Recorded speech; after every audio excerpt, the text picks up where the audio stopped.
really do believe that I have a capacity to be with people, even if they hold a very different view to me. And I also think by the very nature of the work that I do, that, Absolutely, that yeah. I can hold space Yeah. for people and I can listen and all that kind of stuff. So I think about the blessing in that for me is that I do see, I get to hear so many stories Yes. from so many different layers of diversity, from so many levels of trauma and history and experience. So I'm exposed to that every day. The average person, and what I mean by average is just the person just doing their thing and hanging around their people in their tribe. They don't get that. They don't have the privilege of that. No. And so I think in a way, I don't know how to cross that, how we close that gap. Yeah, because I see it in my own life sometimes in just in even personal relationships, you know, that because of what I'm exposed to every day, I guess I can hold things differently. You know, I can choose, for instance, if I can see this through the eyes of fear, or I can see this through the eyes of hope, I know which one I'll choose, yeah? And often that's because I see both in the room with me, with people.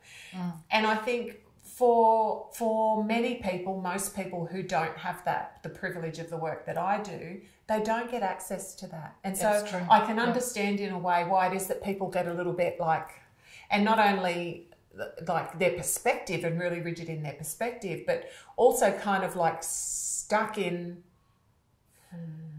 I was going to say in like the toughness of their own life. Yeah. Which, and I don't want to minimize that at all, because we all do have times in our lives when things are really tough. But I think if you have more of a global perspective and you're able to see things through the eyes of not just you and through your lens, but not even see through other people's eyes, but just understand that there might be another view, that somebody might be looking at a different window to you, that kind of thing. Yeah. That I have to keep reminding myself that not everybody sees the world through the eyes that I do. And part of the reason is because of the work that I do. Yeah. Yeah. Absolutely. Would you say the same for you? Absolutely, without a doubt. So what do we do? What do people do about that? Again, I think, honestly, it comes back to doing that inner work with the parts of me that I don't like, the parts of me I've pushed away, the parts of me that I don't want to hear What are from. some of those parts? What would you imagine it depends on how I've built my identity and how I've built my sense of self. Okay. So for example, common part you might see in a. So for example, I'll just use something really simple. So it might be that I grew up believing that to be angry is not okay. Okay. So every time I even begin to feel any kind of anger in me, I'll just shut that down and it goes straight into my subconscious. Okay. And it leaks out in a whole lot of different ways.